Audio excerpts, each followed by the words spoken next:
నమస్కారం. N9 news కి స్వాగతం. హెడ్లైన్ చూద్దాం. కేసీఆర్ పై నోటికొచ్చినట్లు మాట్లాడితే చూస్తూ ఊరుకోమంటూ రేవంత్ రెడ్డి హెచ్చరిస్తున్న మాజీ మంత్రి Jagadishwar Reddy.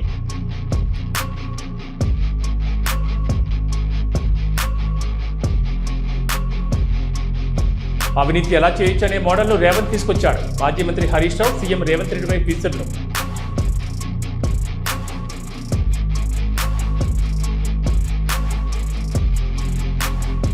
Balanagar primary health centre సందర్శించిన తెలంగాణ జాగృతి అధ్యక్షురాలు. పలు సమస్యలను అడిగి తెలుసుకున్న కవిత.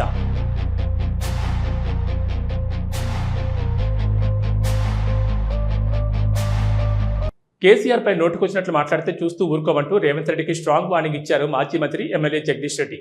మేము మాట్లాడటం ప్రారంభిస్తే తట్టుకోలేమంటూ ఆగ్రహం వ్యక్తం చేశారు మాజీ మంత్రి ఎమ్మెల్యే జగదీష్ రెడ్డి.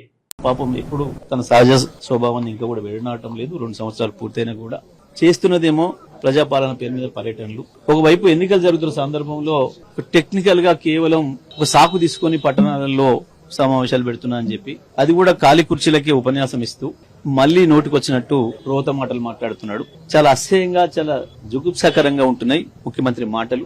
ఎవడైనా పదవిలోకి వచ్చినప్పుడు కనీసం మారుతారు. ప్రతిపక్షంగా ఉన్నప్పుడు ఉపయోగించిన భాషను గాని పదాలను గాని జనరల్ గా వాడరు. అవాళ కొంత పౌరుషంగా మాట్లాడతారు, కొంచెం ఆవేశంగా మాట్లాడతారు. ఆ తర్వాత సహజంగానే అధికారంలోకి వచ్చినప్పుడు మళ్లీ బాధ్యతాయుతంగా మాట్లాడతారు. ఎక్కడైనా ఎవరైనా ఒక చిన్న సర్పంచ్ పదవి నుంచి మొదలు పెడితే పై వరకు కూడా ఒక వార్డు మెంబర్ కూడా నేను వార్డు మెంబర్ అయినా అని చెప్పి బాధ్యతగా ప్రవర్తిస్తాడు. కానీ ఈ ముఖ్యమంత్రికి ఆ మాత్రం విజ్ఞత కూడా లేదు. చాలా అసహ్యంగా మాట్లాడుతూ ఉన్నాడు. రోజు రోజు పెరిగిపోతుంది. బహుశా ఈ మధ్యకాలంలో ఒక 2-3 నెలల క్రితం కొద్దిగా మారిండి ముఖ్యమంత్రి అని చెప్పి కొంతమంది చర్చించుకుంటుంటే నేను విన్నా. కొద్దిగా భాష మార్చుకుంటున్నాడు అని చెప్పేసి అనే విషయాన్ని విన్నా గానీ మరి నిన్న మొన్న మళ్ళీ తిరిగి మొదలైంది అంటే బహుశా ఆయనలో హిల్ట్ పాలసీ ద్వారా తన ఏదైతే లక్షల కోట్లు ప్రజాధనాన్ని కొట్టేయాలని చూసిండో, తన కుటుంబ సభ్యులు, తన బంధుమిత్రులకు అపరంగా కట్టబెట్టాలని చూసిండో, ఆ విషయంలో బీఆర్ఎస్ పార్టీ తనదైన పాత్ర పోషించి కేటీఆర్ గారు పెద్ద ఎత్తున దానిపైన ఉద్యమాన్ని ప్రారంభించిన తర్వాత నేను చేయదలుచుకున్న దొంగతనాన్ని అడ్డుకున్నాడన్న ఆక్రోశం కనబడుతుంది. బహుశా దాని వల్లనే మనిషి కొంత కింది మీద అవుతున్నాడు. బహుశా దాని ప్రభావం అనుకుంటున్నా. ఆ ఆక్రోశం నుంచి వచ్చేవే ఈ బూతులను నేను అనుకుంటా ఉన్నా. లేకపోతే కేసీఆర్ గారి గురించి ఆయన మాట్లాడుతున్న మాటలు, నేను దేవరకొండలో ఆయన చేసిన ప్రసంగం చూస్తే నాకు మొదట ఫోన్ చేసింది కాంగ్రెస్ పార్టీ కార్యకర్తలే నాకు ఫోన్ చేసిరు ఆ ప్రాంతం నుంచి. సార్ ఏం సార్ ఈయన ఇట్లా మాట్లాడుతున్నాడు, ఇంత అసహ్యంగా మాట్లాడుతున్నాడు, ఈయన ఏం చెప్పిండు, మాకు కొత్తగా ఏం చెప్పలే, నల్గొండ జిల్లాకి ఏమి వేయలే, దూరకొండకి ఏమి వేయలే కొత్తగా, కానీ మళ్ళీ గదే బూతులు రోత మాటలు మాట్లాడిపోయిండ్రు. మేము మా ముఖ్యమంత్రిని చెప్పుకోవడానికి సిగ్గుపడుతున్నామని చెప్పి కాంగ్రెస్ పార్టీ నాయకులే కొంతమంది నాకు ఫోన్ చేశారు ఆ ప్రాంతం నుంచి. గంత అసహ్యంగా తయారైంది ఆయన ప్రవర్తన. జాగృతి జనం పాటలో భాగంగా కుకట్పల్లి వై జంక్షన్ లో డాక్టర్ బిఆర్ అంబేద్కర్ విగ్రహానికి పూలమాలలు వేసి నివాళులర్పించారు తెలంగాణ జాగృతి అధ్యక్షురాలు కల్వకుంట్ల కవిత.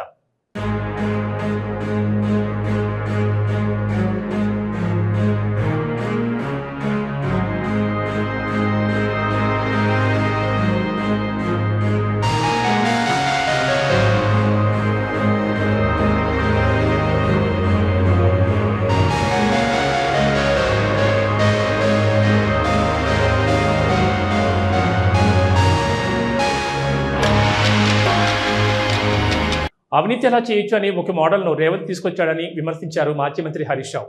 తెలుగు రాష్ట్రాల్లో కనీవిని ఎరుగని రీతిలో రేవంత్ పాలనలో ఆర్గనైజ్డ్ కరప్షన్ జరుగుతుందని కాంగ్రెస్ ప్రభుత్వాన్ని దుయ్యబట్టారు మాజీ మంత్రి హరీష్ రావు. ఇవాళ ఆర్గనైజ్డ్ కరప్షన్ ఒకటైతే జరిగింది. నీ పాలనలో ఒక మంచి పాలసీ అయితే తెచ్చినావు. ఏది నీ కుటుంబానికి, నీ అనుముల బ్రదర్స్ కు, నీ క్యాబినెట్ కు మనకు వచ్చే పాలసీ తెచ్చినావు, ప్రజలకు కాదు. ఆర్గనైజ్డ్ కరప్షన్ ఇది ఈ రాష్ట్రంలో ఎప్పుడు లేదు. తెలుగు రాష్ట్రాల్లో ఈ రోజు వరకు మనం కని విని చూడనటువంటి పాలసీ తెచ్చినావు. ఏంటి ఆ పాలసీ అంటే ఆర్గనైజ్డ్ కరప్షన్. ప్రతిదానికి ఇవాళ కరప్షన్ ఒక రేట్లు ఫిక్స్ చేసినావు. ఇవాళ ఎంత ప్లాన్ గా ఆర్గనైజ్డ్ గా కరప్షన్ అంటే బహుశా ఈ దేశంలో ఎక్కడో ఉండదు. కరప్షన్ నేర్పడానికి ఒక కాలేజ్ అంటూ పెడితే తెలంగాణ కాంగ్రెస్ పాలన ఒక సిలబస్ గా మారుతుంది. This will become a model, A syllabus. Corruption ఎట్లా చేయొచ్చు అనడానికి రేవంత్ 2 ఏళ్ల పాలన ఒక సిలబస్ గా బాగా సూట్ అవుతుంది. ఎందుకింత నేను చెప్పవలసి వస్తుంది అంటే బాధతో చెప్తున్నామంటే అనధికారిక ట్యాక్సులు. ఇవాళ టీఆర్ఎస్ పాలనలో ఆనాడు కేసీఆర్ గారు బిల్డర్లను పిలిచి, అరే మీకు ఏం కావాలి బాబు, రియల్ ఎస్టేట్ ఇంప్రూవ్ చేయడానికి ఏం కావాలి అంటే, మాకు నాలా కన్వర్షన్ ఇబ్బంది అవుతుంది, ఆర్డీఓలు కలెక్టర్ల దగ్గరికి పోవడం అంటే దాన్ని ఆన్లైన్ పద్ధతి చేశారు. నాలా కన్వర్షన్ ఫీజును తగ్గించేసిండ్రు, మొత్తానికే తగ్గించేసిండ్రు. 8% నుంచి 2% చేసేసిండ్రు. ఫీజులు తగ్గించిండ్రు, ఆన్లైన్ విధానం తెచ్చిండ్రు, పారదర్శకత పెంచిండ్రు. బాలనగర్ ప్రైమరీ హెల్త్ సెంటర్ సందర్శించారు తెలంగాణ జాగృతి అధ్యక్షురాలు కవిత. అక్కడ పలు సమస్యలను అడిగి తెలుసుకున్నారు కవిత. నాన్న హాయ్, బాగున్నారా? అందరూ రెసిడెంట్ సారా? Final year, second year MS. Okay, nice. బిజీగా ఉందా ఈరోజు? ఎంతమంది వచ్చారు ఈరోజు? 55. हेलो, कैसे हैं सब? खैरियत है ना? Hi, how are you? Fine ma'am, I am doctor Padmavathi. बावन्नारा? Hi ma'am. Hi, how are you? Fine ma'am, thank you. Sorry to disturb you on a busy day. నమస్తే. హలో, హాయ్ అమ్మా, బాగున్నారా? ఆశా వర్కర్ సారా? ఓహో, మీ డ్రెస్సెస్ భలే ఉన్నాయి కదా ఇక్కడ. థ్యాంక్ యూ, అప్రిషియేట్ మీ సేవలన్నీ కూడా. Thank you, god bless. Hi hi hi, బాగున్నారా? ఎన్నో మంత్రా? 8 months. గాడ్ బ్లెస్ యూరా. నమస్తే అమ్మా, కేసే? హలో అమ్మా. డాక్టర్ రండి. How many doctors are there, ma'am? 2 doctors. 2 doctors. They are the regular MBBS doctors. Okay. And we have 2 AYUSH doctors. Okay. How many gynec? Both. We of don't you? have gynec. You don't have a gynec at all.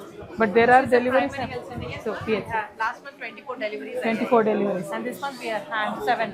Oh, so who comes in for gynec? We only do it, ma'am. You We only are do trained, we do it. Okay. We are and staff nurses are trained. Okay. Okay. Vande Mataram జాతీయ గీతంపై పార్లమెంట్లో చర్చ జరగనుందని దేశ ప్రజల కోసం రవీంద్రనాథ్ ఠాగూర్ 1896లో కాంగ్రెస్ సెషన్లో వందే మాతర గీతాన్ని మొదటగా పాడారని వివరించారు భువనగిరి ఎంపీ చామల కిరణ్ కుమార్ రెడ్డి. వందే మాతరంపై పార్లమెంట్లో చర్చ పెట్టి మహాత్మా గాంధీ, జవహర్లాల్ నెహ్రూ వంటి మహనీయులపై చెడు ప్రచారం చేయడానికి బీజేపీ ప్రయత్నిస్తోందని ఆయన ఆగ్రహం వ్యక్తం చేశారు. ప్రభుత్వం పార్లమెంట్ లో వందే మాతరంపై చర్చ తీసుకురావడం జరుగుతుంది. దీంట్లో మేమందరం కూడా పాల్పంచుకుంటున్నాం. కానీ ముఖ్యంగా ఈ రోజు భారతదేశ ప్రజలకు ఒకటి తెలుసుకోవాల్సిన అవసరం ఉంది. 1896లో వందే మాతరం అనే గానాన్ని ఆ రోజు ప్రజల కోసం కాంగ్రెస్ పార్టీ సెషన్స్ లో రవీంద్రనాథ్ ఠాగూర్ గారు పాడటం జరిగింది. ఆ రోజు నుంచి ఈ రోజు వరకు ఏ సభలోనైనా కాంగ్రెస్ పార్టీ అటు దేశ స్థాయిలో జరుగుతున్నటువంటి ఏఐసిసి సభలు గాని, రాష్ట్ర స్థాయిలో జరుగుతున్నటువంటి పిసిసి సభలలో గాని, జిల్లా స్థాయిలో గాని కాంగ్రెస్ పార్టీ సభలలో వందే మాతరాన్ని పాడటం జరుగుతుంది. ఇదే వందే మాతరాన్ని బీజేపీ పార్టీకి సంబంధించినటువంటి ఆర్ఎస్ఎస్ గాని, సంఘ్ గాని ఏ రోజు కూడా వాళ్ళ ఆఫీసులలో ఈ పాటను పాడినటువంటి దాఖలాలే లేవు. సడన్ గా ఈ రోజు బీజేపీ పార్టీ ఈ వందే మాతరం గురించి, వందే మాతరం గొప్పతనం గురించి పార్లమెంట్ లో చర్చ ఎందుకు తీసుకురావాలనుకుంటుందంటే ఆ రోజున్నటువంటి నాయకులు గాంధీ గారిని గాని, నెహ్రూ గారిని గాని వారి మీద చరిత్రలో వారు చెయ్యని విషయాలను వారి గురించి చెడుగా మాట్లాడి ప్రజలను తప్పుతో పట్టేయాలని చూస్తున్నారు. డెఫినెట్ గా వాళ్లే కాదు, మేము కూడా చర్చలో పాల్గొంటాం, వాస్తవాలను తీసుకొస్తాం ప్రజల ముందుకు. ఎందుకంటే పదే పదే బీజేపీ వాట్సాప్ యూనివర్సిటీ ద్వారా మా నాయకుల మీద తప్పుడు చరిత్ర గురించి రాసి తప్పుదో పట్టేయాలని చూస్తున్నారు.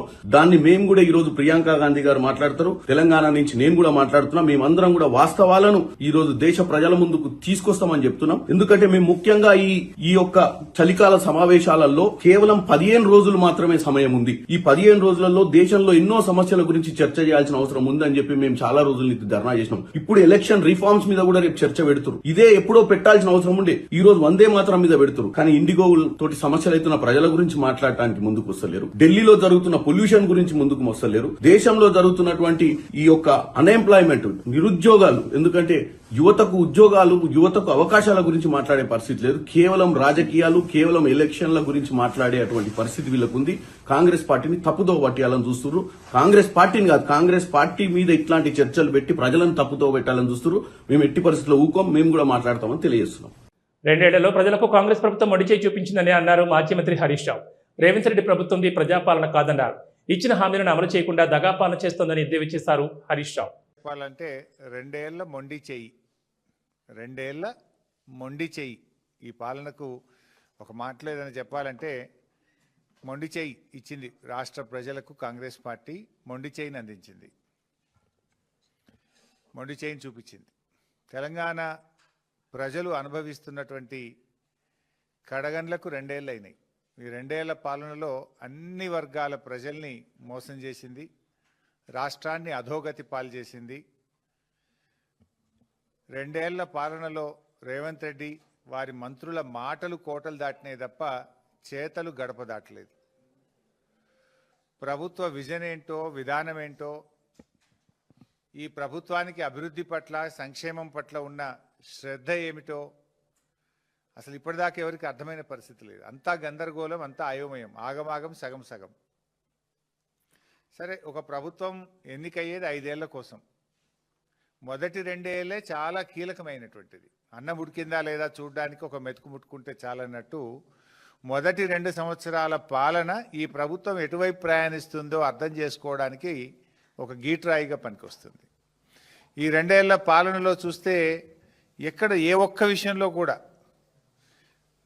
ఒక నిజాయితీగా ప్రజలకిచ్చిన హామీల విషయంలోనైతేనేమి, అభివృద్ధి విషయంలోనైతేనేమి, సంక్షేమ రంగం అయితేనేమి ఎక్కడ కూడా ఒక అడుగు. బీసీ రిజర్వేషన్ కోసం ఆత్మ బలిదానం చేసుకున్న ఈశ్వరాచార్య చిత్రపటానికి పూలమాలలు వేసి నివాళులర్పించారు మల్కాజ్గిరి ఎంపీ ఈటెల రాజేందర్. కుటుంబ సభ్యులను పరామర్శించి ఓదార్చారు మల్కాజ్గిరి ఎంపీ ఈటెల రాజేందర్.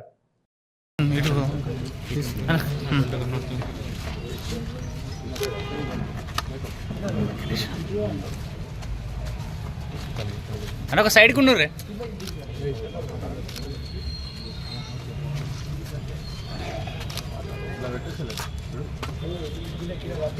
అవునవును.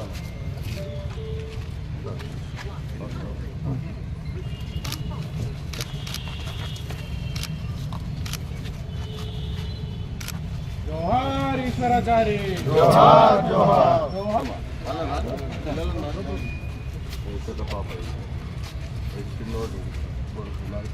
చిన్న పాప 1 year.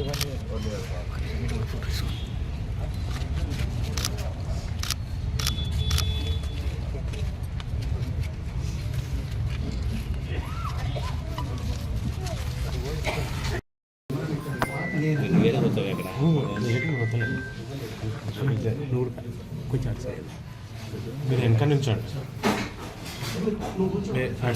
అన్న అన్న వెనక నుంచండి అన్న కొంచెం ఒకసారి జరిగి కొంచెం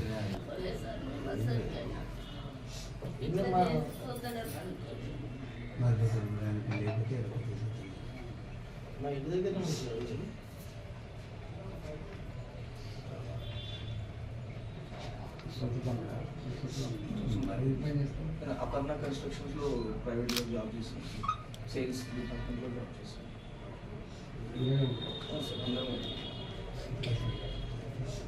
అన్ననే 2009లో నాన్న చనిపోయాడు సార్. నాన్న అవసరం పని చేస్తుంది, బంగారం పని చేస్తుంది, అవసరం వచ్చింది చాలీస్.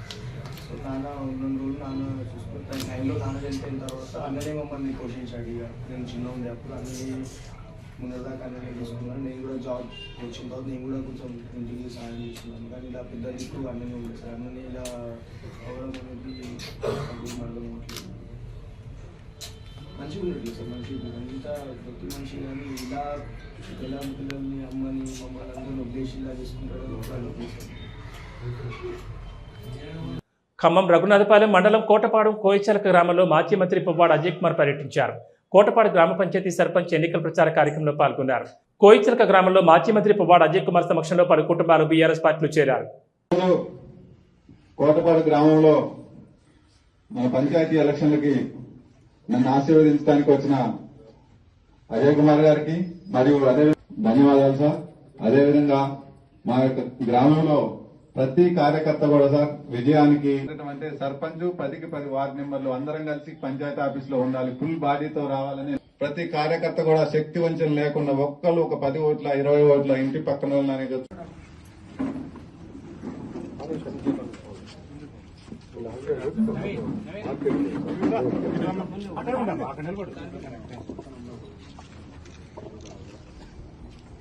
వల్ల జరిగే లబ్ధి అనేది ఆ గ్రామ ప్రజలకి వాళ్ళకి అనుభవంలో ఉంటుంది.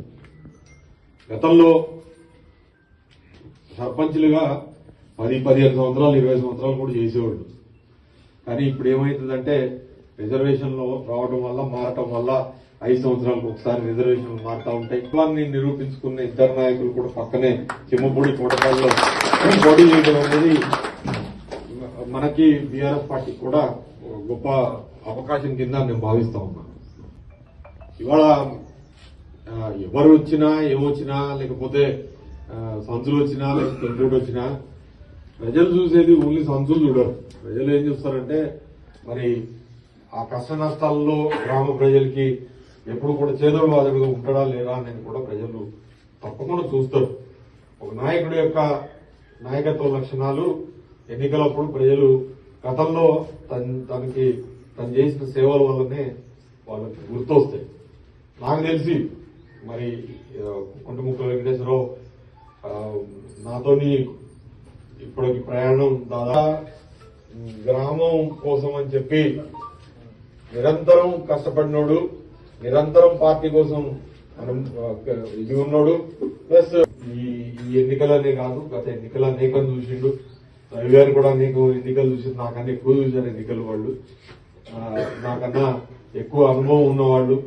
ప్రతి ఓటుని ఈ సమయంలో మీ అందరికి కూడా ఎన్నికలప్పుడు ఒక నాయకుడిగా మీ అందరికి నేను అండదండగా ఉన్నా, పార్టీ కూడా మీ వెనకాల అండదండగా ఉంది అని చెప్పి తెలియజేయడం కోసం అని మిమ్మల్ని సమాయత్తం చేయడం కోసం అని వచ్చినాం. మొన్న చిన్నప్పుడు వచ్చినప్పుడే నేను సరే 10 మంది 5 మంది కాదన్నా మరి ఈ మీటింగ్ పెట్టడం జరిగింది. మిత్రులారా, మీరందరూ కూడా మీరు చేస్తున్న కృషి లేకపోతే ఎలక్షన్ లో మీరు చేస్తున్న హార్డ్ వర్క్ ఏదైతే ఉందో తప్పకుండా ఫలించి మొత్తం పంచాయతీ బోర్డు అంతా కూడా మీరు గెలుచుకొని ఈ విధంగా మీ అందరూ కూడా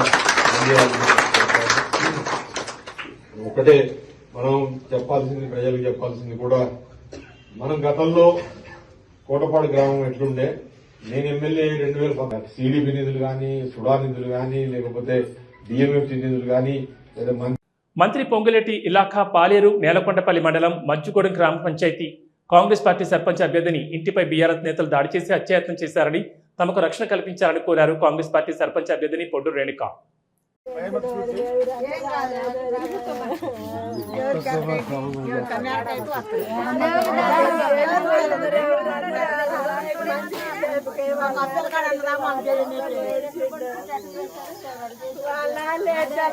కొట్టుకొని ఏడ్చిండు. అదే వాళ్ళు కూడా హఠారి ఎవరు నాగేంద్ర జిల్లాకి ఫోన్లు కొట్టినా ఉన్నాయి జయంగానే. మరి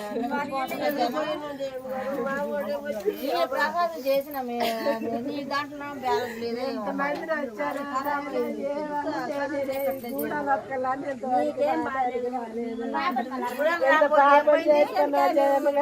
అక్కలతో మాడపాడు, అక్కలతో పంచాయతీ పోయి పిలుతున్న పలుకుతుడు. ఆయన సంపాదించినంత నా కొడుకు నేనే సమాధానం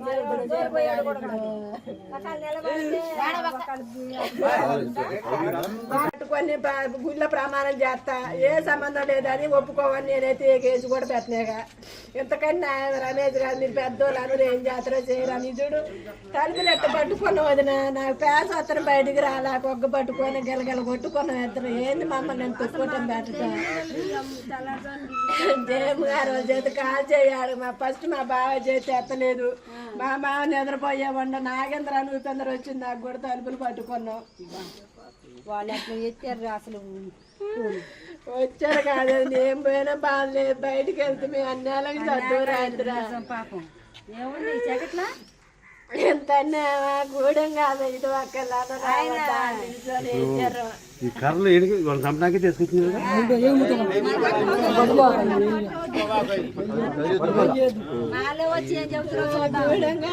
ఎంత అన్యాయం చేస్తాను. మరి వాళ్ళు వచ్చిన వాళ్ళైనా మీరు చెప్తే నేను ఎందుకేనాలి? వాళ్ళ ఇంటి మీదకి ఎందుకు పోవాలి? ఎవరు అని ఎవరు బాటను వాళ్ళు నడుచుకుంటాను. ఎవరికి న్యాయం ఉంటే వాళ్ళు వస్తుంది, ఎందుకని అనుకోవద్దా? మంచి వాళ్ళు వస్తుంటే మనం ఏం మాట్లాడలేదుగా, ఏం అనలేదుగా, ఎల్ల మీద పోలేదుగా. ఇన్నాళ్ళు మంచి ఎవరెళ్ళ మీద పోలే వేయలేదుగా. వాళ్ళు ఎత్తున రాజ్యం చేసిన ఎంత చెప్పులు పెట్టాను, తలుపులు పట్టుకొని గెలగల ఏడ్చిన మేము నారే గారు వచ్చారు అట్టడానికి.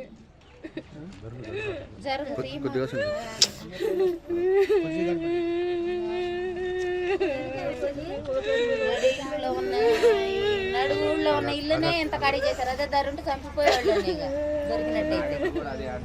మరి అంతేగానే ఇంత సెంటర్ లో ఇల్లే ఎంత అదే ధర ఇల్లు ఎంత ఆడపిల్లకైనా కూడా నేను తెలుతురన్న ఒక్కలు ఏమైందమ్మా వాళ్ళు చంపుతుంటే మీరు చూసుకుంటుంటారా? మీకు జరగవా రేపు? కూడా తలుపులు పట్టుకొని బియ్యం బత్తాడు గ్యాస్ బండ పెట్టిన తలుపులు చూడరా వాళ్ళకి నాకేం వద్దని ఏ నాయం జాతర చేయని నాకేం వద్దు అసలు. ఒకసారి ఇంట్లో పో, ఇంట్లో చిన్నగా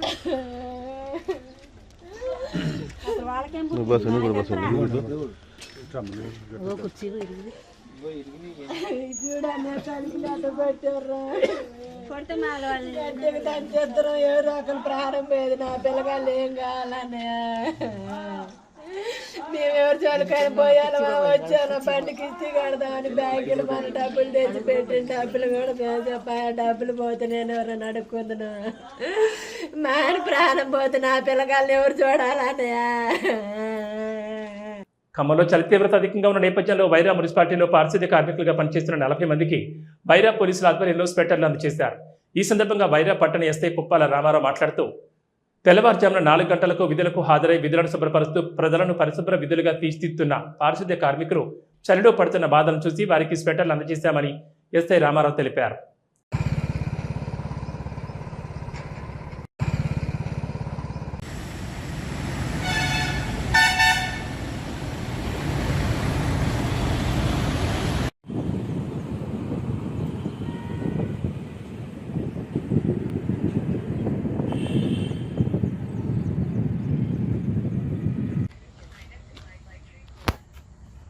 ఇంతమంది ఎత్తున దిగిపోతాయి పెడతా నుంచి పవన్ సార్ ఇచ్చారు సార్.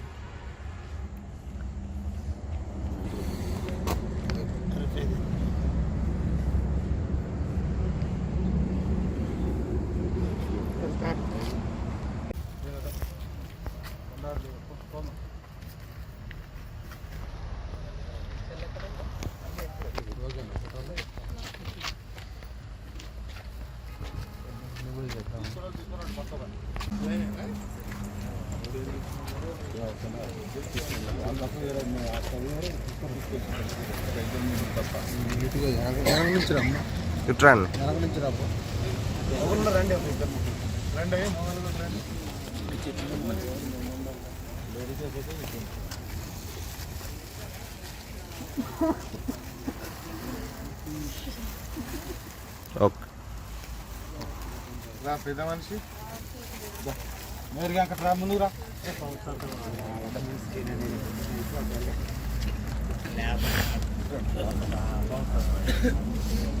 నిలబడవే మంచి నిలబడు.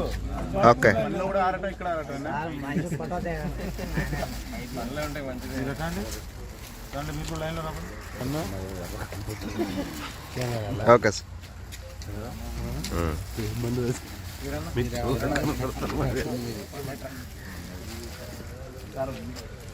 ఓకే అన్న.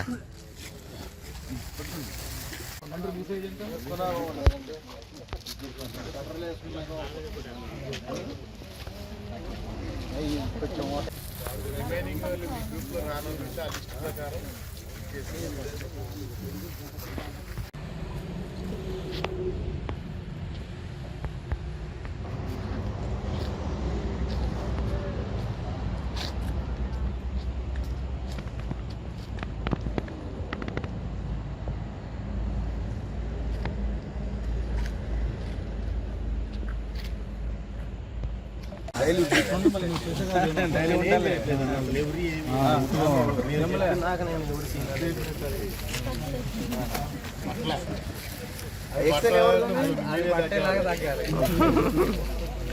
పెట్టేది ఏంటంటే ఇది ఉంది కదా, ఇక్కడ తలక కిందకి రావాలి మాకు. అదే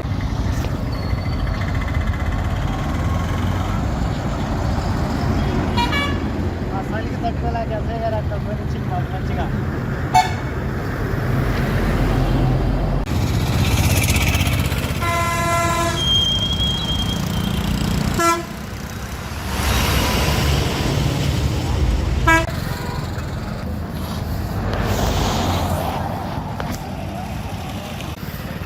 ఇటు చూడమ్మా.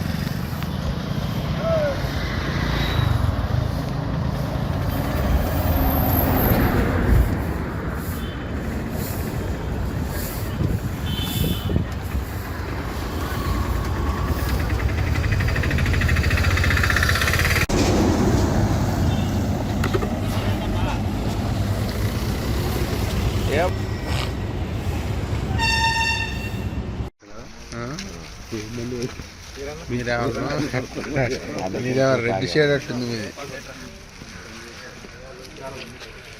ఓకే అన్న.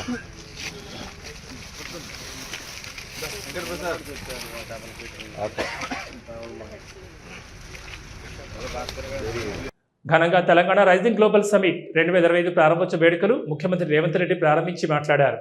ఉప ప్రాథమిక ఆరోగ్య కేంద్రం నుంచి ఉస్మానియా, గాంధీ లాంటి ప్రతిష్టాత్మక వైద్య సంస్థల దాకా అనేక వైద్య కళాశాలలు, సామాన్యులకు అందుబాటులో ఉండే వైద్యాన్ని, రాజీవ్ ఆరోగ్యశ్రీ లాంటి పథకాలు ఇప్పటికే ఉన్నాయి, మీ అందరికీ తెలుసు.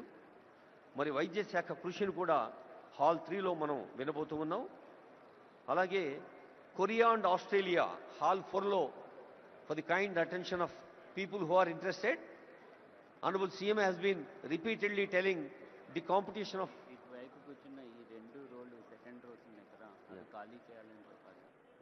second and third.